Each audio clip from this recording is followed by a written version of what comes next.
Welcome to learners valley. हमने अपने पिछले सबक में देखा था कि यूनियन, इंटरसेक्शन एंड डिफरेंस, इनमें कौन कौन से फंक्शन कम्यूटेटिव हैं। एंड वी फाउंड दैट कि यूनियन इंटरसेक्शन कम्यूटेटिव है जबकि डिफरेंस कम्यूटेटिव नहीं है। अब हम यूनियन, इंटरसेक्शन और डिफरेंस को डिफरेंस टाइप ऑफ रिलेशंस पर अप्लाई करके देखेंगे। ये लेसन थोड़ा लंबा हो सकता है। Let's see. हम पहले यूनियन को देखेंगे कि एक टाइप के रिलेशंस में वो कैसे शो होता है। मैं चाह ये रहा हूँ कि डिफरेंट सेट्स यहाँ पे लिख लूँ जिसमें डिफरेंट टाइप की रिलेशनशिप मौजूद हो।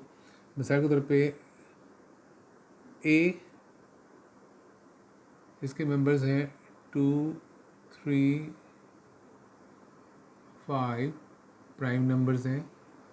एक सेट है बी, इसके मेंबर्स हैं 2, 4 and 6।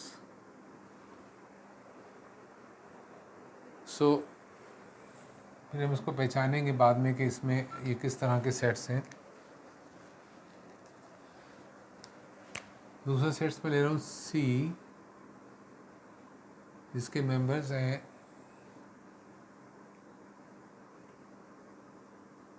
ए, बी एंड सी, और दूसरा सेट है डी, जिसके मेंबर्स हैं वाई एंड जी।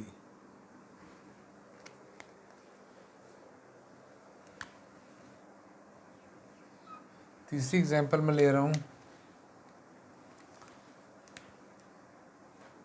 ई और एफ सेट की। सेट ई है जिसके मेंबर्स हैं 1, 2, 3, 4 एंड 5, और सेट एफ है जिसके मेंबर्स हैं 1, 4 एंड 5। अब ये तीनों एग्जांपल्स अलग-अलग हैं। सबसे पहले मैं चाहूँगा कि हम इनके रिलेशनशिप को डिस्कवर कर लें और इसकी एक वेन डायग्राम बना लें, ताकि फिर हम इस पे यूनियन, इंटरसेक्शन और बाकी सारे फंक्शंस करके देख सकेंगे कि इनमें होता क्या है और फ़र्क क्या पड़ता है। शायद इससे हमारा वक्त कुछ बच सके। ए और बी को देखें और अंदाज़ा लगाइए कि इनमें क्या रिलेशनशिप पाई जाती है। रिलेशनशिप से मेरी मुराद है overlapping sets, disjoint sets, subset, super set हो सकता है, एंड इक्वल सेट भी हो सकते हैं। लेकिन इक्वल सेट्स को फिल वक्त मैं यहाँ पे कंसिडर नहीं कर रहा हूँ। तो सबसे पहले ए और बी को देखते हैं। तो ए और बी को देखें जब हमारा पहला सवाल क्या होना चाहिए, क्या दोनों में सेम मेंबर्स हैं? सबसे पहला क्वेश्चन किसी भी सेट को स्टडी करते हुए। तो नो, ऐसा नहीं है। 2, 3, 5 है, इसमें 2, 4, 6 है, दोनों में सेम मेंबर्स नहीं है। पहला सवाल, क्या बिल्कुल सेम मेंबर्स हैं? नहीं। क्या बिल्कुल डिफरेंट मेंबर्स हैं? तो बिल्कुल डिफरेंट मेंबर्स भी नहीं है, कुछ मिलते हैं। कुछ चीज़ें ऐसी हैं जो दोनों में कॉमन है। अगर कुछ कॉमन है तो फिर we will search for that कि कॉमन क्या है। ठीक है। सो मुझे देखने में क्लियरली नज़र आ रहा है कि इन दोनों के अंदर ये कॉमन है और बाकी सब चीज़ें अनकॉमन है। अनकॉमन क्या है, मैं उसको अंडरलाइन कर रहा हूँ ताकि हमें पता चल जाए कि दोनों सेट्स में कुछ चीज़ें कॉमन है और दोनों में जो कॉमन चीज़ है वो तो एक ही होगी, और जो दोनों के अंदर हमें अनकॉमन नज़र आ रहे हैं, ऐसा नहीं है कि अनकॉमन बिल्कुल ख़त्म हो गए। तो ये निशानी है ओवरलैपिंग सेट्स की। अगर ये ओवरलैपिंग सेट्स हैं तो फिर इन्हें किस तरह ड्रॉ किया जाएगा?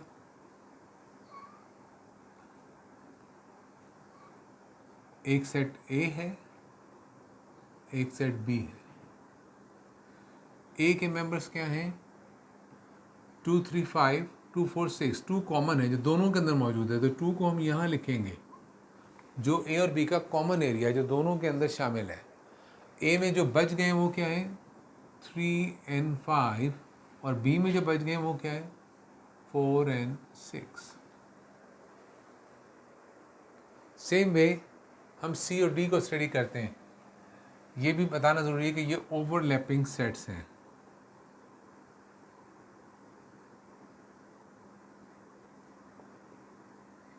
दिस इज ओवरलैपिंग सेट्स की एक मिसाल है ये। Now C and D, C and D को देखते हैं, क्या दोनों के मेंबर सेम हैं? Answer no. क्या दोनों के मेंबर बिल्कुल डिफरेंट है? यस। दोनों में कोई कॉमन मेंबर नहीं, दोनों के मेंबर बिल्कुल डिफरेंट है। इसके ABC हैं, इसके YZ हैं, कोई कॉमन मेंबर नहीं है। तो ये सेकंड क्वेश्चन हमें बता रहा है कि ये दोनों डिसजॉइंट सेट्स हैं। इनको कैसे बनाया जाएगा? इनके लिए हमें दोनों के अलग अलग सर्कल्स बनाने पड़ेंगे। एक का नाम होगा C, एक का नाम होगा D। C के मेंबर C में आएंगे, A, B and C, और D के मेंबर D में आएंगे, that is Y and C। और ये डिसजॉइंट सेट्स हैं।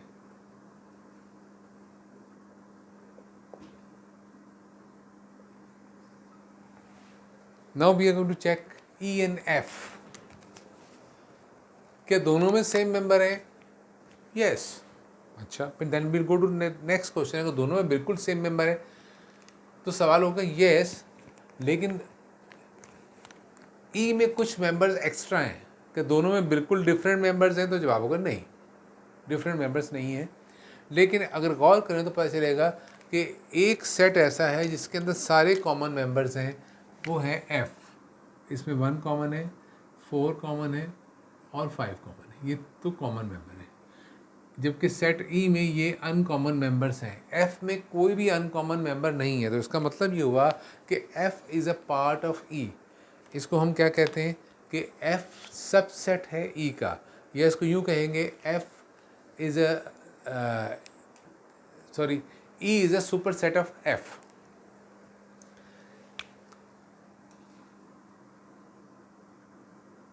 F is a subset of E। इस चीज़ को सिम्बॉलिकली हम यूँ लिखते हैं, F is a subset of E। इसकी वेन डायग्राम कैसी बनेगी कि E बड़ा है, लिहाजा E को एक बड़ा सर्कल बनाया जाएगा, ये E आ गया। जबकि F को इसके अंदर बनाया जाएगा, वो इसका सबसेट है, उसका हिस्सा है वो। F के मेंबर्स पहले लिखेंगे 1, 4 and 5। 1, 4, 5 जो हमने यहाँ लिखे तो वो E के अंदर भी आ गए। तो E में जो बच गए वो क्या बचे? 2 and 3। ये 3 टाइप के रिलेशंस हैं हमारे पास। अब हम इसमें मुख्तलिफ फंक्शंस करके देखें, यूनियन, इंटरसेक्शन एंड डिफरेंस। तो उसके लिए हमें किस तरह से शेडिंग करनी पड़ेगी।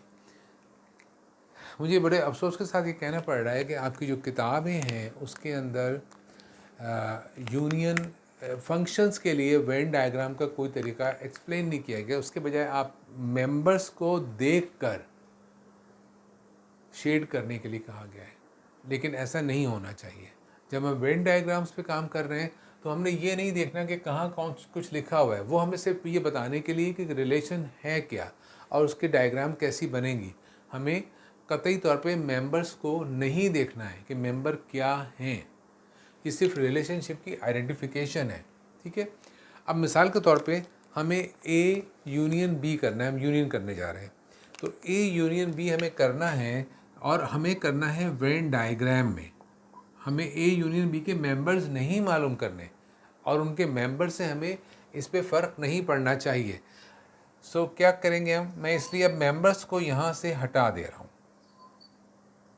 No members here, this is set A, this is B। और हमें A यूनियन B मालूम करना है। ये जो सेट्स हैं, 2 A और B सेट्स हैं अलग-अलग, लेकिन हमें मालूम करना है कि A यूनियन B जो सेट होगा, जो कि एक सेट बन जाएगा इन सेट को मिलाने से, वो कैसा होगा। तो याद रखें, मैं A यूनियन B के बारे में समझा चुका हूँ कि A यूनियन B करने का मतलब A और B दोनों को मिलाकर एक सेट बना देना है, दोनों को ऐड कर देना है। तो सेम वे लिहाजा हम A के पूरे सर्कल को और B के पूरे सर्कल को शेड कर देंगे, एक शेड। मिसाल के तौर पे मैं इस तरह की ऑब्लिक लाइंस लगा रहा हूँ और ये लाइंस दोनों सेट में बिल्कुल एक ही तरह लगाई जाएंगी, इर्रिस्पेक्टिव कि उसका कॉमन एरिया है किसी सेट का या अनकॉमन एरिया है।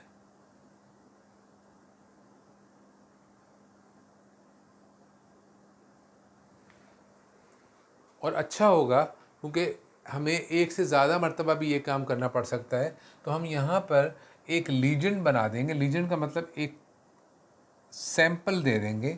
उस सैंपल में हम यही वाला शेड दिखाएंगे कि ये शेड हमने क्यों किया है, ये शेड किस चीज़ को शो कर रहा है। तो ये शेड शो कर रहा है ए यूनियन बी को।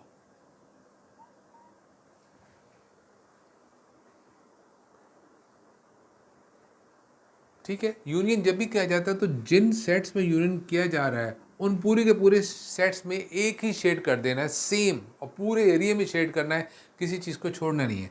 तो अब A union B Venn diagram की शक्ल में कैसे नज़र आ रहा है, ये पूरे का पूरी जो डायग्राम है ये सारी की सारी शेड होगी। इसका मतलब ये यूनियन का आंसर इस पूरे के पूरे मौजूद है। ये पूरे का पूरा एक सेट बन चुका है A union B. A union B का आंसर ये पूरे का पूरा एरिया है। अब हम देखते हैं कि अगर डिसजॉइंट सेट्स हैं और उसमें यूनियन किया जाए तो आंसर कैसे लिखा जाएगा। वेन डायग्राम की फॉर्म में आंसर लिखना एक अलग चीज़ है, वो हम सीख चुके हैं। अब हम बात कर रहे हैं सी यूनियन डी अगर आप मालूम करना चाहें, लेकिन हमने इसको सिर्फ वेन डायग्राम में सॉल्व करना है। तो सी और डी दो डिसजॉइंट सेट्स हैं, लिहाजा दोनों के अलग अलग सर्कल्स बनेंगे। एक सी है, एक डी है। मैं मेंबर्स इसमें नहीं लिख रहा हूँ, मेंबर्स ऊपर लिखे हुए हैं क्योंकि मेंबर्स से हमें कुछ नहीं करना है, मेंबर्स हमें नहीं देखने। मेंबर्स हमें सिर्फ ये बता रहे थे कि डायग्राम कैसी बनेगी, वो हमने बना ली है कि दोनों डिसजॉइंट सेट्स हैं, दोनों अलग अलग हैं। अब हमें यूनियन करना है, सी यूनियन डी। तो सी यूनियन डी कैसे किया जाएगा। सी और डी दो सेट्स हैं, यूनियन का मतलब दोनों को ऐड कर देना, दोनों को मिला देना, दोनों को शामिल कर देना है यूनियन के अंदर। तो हम इसमें क्या करेंगे, वही काम करेंगे कि हम इसके अंदर दोनों सेट्स को शेड कर देंगे कंप्लीटली, जैसे हमने यहाँ किया था, दोनों सर्कल्स को कंप्लीटली शेड कर दिया था, इसको भी करेंगे। अब शेड करने का तरीका आप कुछ भी बना सकते हैं, ये आपके अपने ऊपर है, लेकिन शेड में कोई फ़र्क नहीं होना चाहिए, सेम शेड आना चाहिए दोनों के अंदर। मैं ये प्लस साइंस या क्रॉस साइन बना रहा हूँ दोनों के अंदर। शेड करने की आपकी अपनी मर्ज़ी है, लाइनें लगाइए, आप कंटिन्यूस कलर फिल कर सकते हैं जो आपको मुनासिब लगे। तो ये जो अब हमने बनाया है यहाँ पे, अब जो आंसर हमारे पास आ रहा है सी यूनियन डी का, उसका लीजेंड है ये शेड है। जहाँ जहाँ पे ये शेड आपको नज़र आ रहा है वो जाहिर कर रहा है सी यूनियन डी को। So this is what we have learn कि यूनियन जब भी किया जाएगा तो जो सेट्स जिनको यूनियन किया जा रहा है, जिन्हें यूनाइट किया जा रहा है, उनमें पूरे के पूरे सर्कल में शेड आ जाएगा, इर्रिस्पेक्टिव पूरे के पूरे सर्कल में। शायद आपको लगे कि कुछ खाली है, लेकिन this is all completely covered. इसी चीज़ को अब हम देखेंगे सब सेट एंड सुपर सेट में। दो सेट्स हैं ई और एफ, और हमें करना क्या है, ई यूनियन एफ। ये बात हम जानते हैं, चाहे ई यूनियन एफ करें या एफ यूनियन ई करें, ये कम्यूटेटिव फंक्शन है, लिहाजा इससे कोई फ़र्क नहीं पड़ेगा। नाउ ई यूनियन एफ करने जा रहे हैं हम, तो ई यूनियन एफ करेंगे तो जो हमारे पास ई और एफ का रिलेशन वेन डायग्राम है वो इस तरह से है कि एक बड़ा सेट है दैट इज़ ई, और इसके अंदर एक सेट है एफ। एफ जो है वो सब सेट है ई का, या हम यूँ कह सकते हैं ई सुपर सेट है एफ का। यूनियन करना है ई यूनियन एफ, क्या करेंगे, सिंपल मेथड है कि दोनों सेट्स में शेड कर देना है, कोई भी शेड करना है, लेकिन वो शेड को हम बता देंगे यहाँ पे कि वो शेड किस मकसद के लिए किया गया है, यूनियन के लिए। तो अब हम इसमें यूनियन करने जा रहे हैं। सो किस तरह का शेड करें ये हमारी अपनी चॉइस है। मैं यहाँ पे हॉरिजॉन्टल छोटी छोटी लाइन लगा रहा हूँ शेड करने के लिए, और ये शेड दोनों सेट्स में एक ही तरह से आना चाहिए, इर्रिस्पेक्टिव कहीं भी फ़र्क ना आए।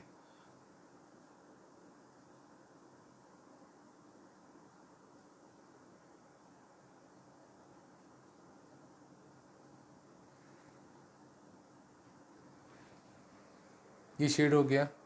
ई और एफ दोनों में यूनियन कर रहे थे, दोनों में सेम शेड आएगा। अब इसको आप कैसे शो करेंगे, ये लीजेंड बॉक्स बना दिया हमने, और ये ई यूनियन एफ को शो कर रहा है। I hope you can see it clearly. और ये इसमें किस तरह का शेड हमने किया है, हमने इसमें इस तरह की हॉरिजॉन्टल लाइंस लगा दी हैं कुछ। ये जो शेड जहाँ जहाँ हुआ है इस डायग्राम के अंदर, ये शेड शो कर रहा है कि ये यूनियन ए यूनियन बी का एरिया है।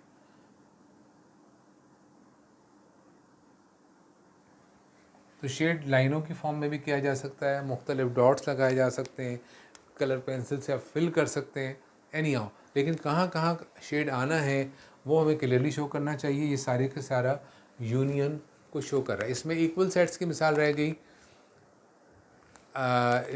बोर्ड पे स्पेस की कमी है, तो मैं इक्वल सेट्स के लिए आपको अलग से मिसाल बताऊंगा कि वो यूनियन कैसे किया जाएगा। अच्छा, अब हम आ रहे हैं यहाँ पे इंटरसेक्शन के ऊपर कि अगर हमें इंटरसेक्शन करना होगा इन्हीं सेट्स का, तो हम कैसे करेंगे। वेन डायग्राम की फॉर्म में मेंबर्स को नहीं देखेंगे या हम मेंबर्स को इस्तेमाल नहीं करेंगे, सिर्फ सेट्स को देखकर हम इंटरसेक्शन करेंगे।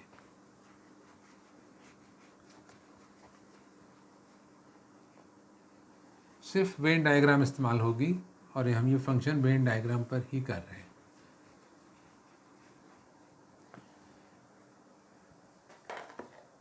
तो सबसे पहले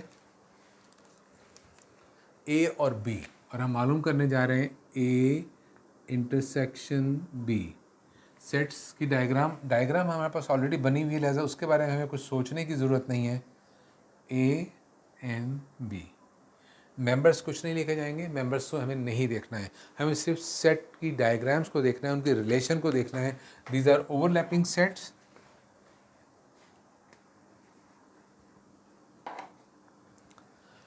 अब हम इंटरसेक्शन करने जा रहे हैं। इंटरसेक्शन हमें याद होना चाहिए। इंटरसेक्शन में हम क्या करते हैं, इंटरसेक्शन में हम दोनों सेट्स के कॉमन मेंबर ढूंढते हैं। वो मेंबर्स ढूंढते हैं जो कॉमन हो, जैसे कि यहाँ 2 है, 2 यहाँ लिखा हुआ है, लेकिन हमें इसको नहीं देखना है मेंबर्स को, हमें देखना है कि इन दोनों सेट्स का ये पूरे का पूरा सर्कल बी है, इधर से देखें पूरा सर्कल ए है, और ये वाला एरिया जो है ये कॉमन है। कॉमन से मुराद ये है कि जब ए को देखते हैं तो ये ए में आ जाता है, जब बी को देखते हैं तो ये एरिया बी में आ जाता है। इसका मतलब ये एरिया ए और बी दोनों का है। तो इसका मतलब ये हुआ कि ये जो एरिया है ये ए इंटरसेक्शन बी को शो करेगा। हम क्या करेंगे, इसके अंदर शेड कर देंगे। अब शेड कैसे करना है, this is totally your choice. मैं बोर्ड इस्तेमाल कर रहा हूँ, मार्कर इस्तेमाल कर रहा हूँ, लिहाजा मेरे लिए पेंसिल की तरह कलर करना तो मुमकिन नहीं है, तो मैं इस तरह लाइनों का सहारा ले रहा हूँ। ये आंसर है ए इंटरसेक्शन बी का। ये जो इतना सा डायग्राम है का हिस्सा है, ये ए इंटरसेक्शन बी को शो कर रहा है। इसके लिए भी हम क्या करेंगे, लीजेंड बनाएंगे और शो करेंगे कि हमने ये किस लिए शेड किया है। ये शेड ए इंटरसेक्शन बी को शो कर रहा है। शेड कैसा है, हॉरिजॉन्टल रेड कलर की लाइंस हैं जो कि हम इसके अंदर भी डाल देंगे। तो ये शो कर रहा है कि ये चीज़ क्या है, ए इंटरसेक्शन बी है। डायग्राम में तो ए और बी दोनों नज़र आ रहे हैं, लेकिन ए और बी नहीं, हमें सिर्फ ए इंटरसेक्शन बी को लेना। तो ये इतनी सा जो एरिया है जहाँ पे ये रेड लाइनें आ रही हैं, ये ए इंटरसेक्शन बी है। ये ए इंटरसेक्शन बी का आंसर है। ए इंटरसेक्शन बी का आंसर नंबर्स की फॉर्म में या मेंबर्स की फॉर्म में निकालने का तरीका हम पहले देख चुके हैं। इस वक्त हम सिर्फ वेन डायग्राम को स्टडी कर रहे हैं। अब हम दूसरी तरफ आ रहे हैं, ये है सी इंटरसेक्शन डी निकालेंगे। और ये जो सेट्स हैं ये डिसजॉइंट सेट्स हैं, दोनों के सर्कल बिल्कुल अलग अलग बनेंगे। एक सेट सी है, एक सेट डी है। इंटरसेक्शन करने के लिए क्या किया जाएगा, इंटरसेक्शन करने के लिए हमें कॉमन एरिया ढूंढना है, वो एरिया जो सी और डी दोनों में हो। जैसे यहाँ पे ये एरिया जो ए और बी दोनों में था, इसमें कोई ऐसा एरिया है जो दोनों में हो। चूँकि डिसजॉइंट सेट्स हैं तो ऐसा नहीं होगा, इनमें कोई कॉमन नहीं होता, इनमें कोई कॉमन मेंबर नहीं होता, इसलिए दोनों सर्कल्स डिफरेंट अलग अलग होते हैं। तो इनमें कोई कॉमन एरिया है नहीं है, कोई कॉमन एरिया इनमें नहीं है। इस जैसे इन दोनों में कोई कॉमन मेंबर नहीं है, ऐसे इनमें कोई कॉमन एरिया नहीं है। तो इंटरसेक्शन कहाँ करेंगे, इंटरसेक्शन का आंसर कुछ नहीं आएगा। तो फिर क्या लिखेंगे, हम यहाँ लिख देंगे सी इंटरसेक्शन डी। यहाँ शेड नहीं करेंगे क्योंकि शेड हो नहीं सकता है, कोई इसका आंसर कुछ नहीं है। हम लिख देंगे C intersection D is 5। C intersection D एक सेट है जो एम्प्टी सेट है, लिहाजा एम्प्टी सेट को हम वेन डायग्राम में कहीं पे शो नहीं कर सकते, कोई शेड नहीं करेंगे, दैट इज़ एम्प्टी सेट। अब यही प्रोसेस इंटरसेक्शन का हम करने जा रहे हैं सबसेट एंड सुपरसेट के ऊपर डायग्राम हमारे पास बनी हुई है। ये एक सेट ई है, दैट इज़ द सुपरसेट, और एक सेट एफ है, that is the subset. Intersection करना है इन दोनों सेट्स का, हमें मालूम करना है E intersection F, this is required. When diagram की फॉर्म में शेड करना है हमें, वेन डायग्राम में ई इंटरसेक्शन एफ को ढूंढना है और उसको शेड करना है। ठीक है, मेंबर्स को नहीं देखना है, मेंबर्स का कोई काम है नहीं यहाँ पे। तो हमें क्या करना है, इंटरसेक्शन में हम क्या ढूंढते हैं, कॉमन एरिया ढूंढते हैं। कॉमन एरिया कौन सा है, देखिए ये पूरे का पूरा सर्कल जो है ये ई के अंदर है, एफ जो है पूरे का पूरा ई के अंदर है। इसका मतलब ये पूरे का पूरा एरिया ये ई में भी शामिल है और एफ में भी शामिल है, ये वाला सर्कल एफ जो है। लिहाजा ये पूरे का पूरा सर्कल एफ कॉमन है। हम इसको शेड करेंगे, कैसे करेंगे shade, this is up to you. मैं यहाँ पे इस तरह से वर्टिकल लाइंस लगा रहा हूँ इस एरिया को हाईलाइट करने के लिए। सिर्फ मुझे इस एरिया को हाईलाइट करना है कि ये एरिया हमारे आंसर को शो कर रहा है। मैंने वर्टिकल लाइंस लगा दी हैं ब्लू कलर की।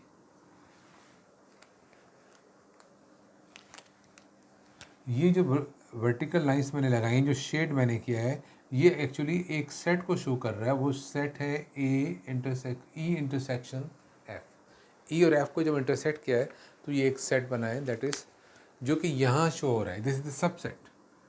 तो जो कॉमन एरिया था हमें वो लेना था, और शेड किस तरह का किया हमने, वर्टिकल लाइंस लगाई ब्लू कलर की। इसके अंदर भी इस तरह की वर्टिकल लाइंस दिखाएंगे ताकि पहचाना जा सके कि ये शेड जहाँ पे लगा हुआ है वो क्या है, ई इंटरसेक्शन एफ है। तो ये आंसर ई इंटरसेक्शन है। एफ सेट जो है वो एक्चुअली ई इंटरसेक्शन एफ को शो कर रहा है। So this is the Venn diagram. और वेन डायग्राम में हमने चीज़ें देखी हैं दो, इंटरसेक्शन एंड यूनियन। अब एक फंक्शन इसमें और करना है which may take a bit more time, लेकिन बहरहाल हमें इसको करना है, वो है डिफरेंस। ठीक है, और डिफरेंस के अंदर हम दोनों चीज़ों को, डिफरेंस कम्यूटेटिव नहीं होता, लिहाजा हमें उसके अंदर दो दो एग्जाम्पल्स चेक करनी पड़ेंगी। Will continue in the next lesson. Let's have a break. Thank you very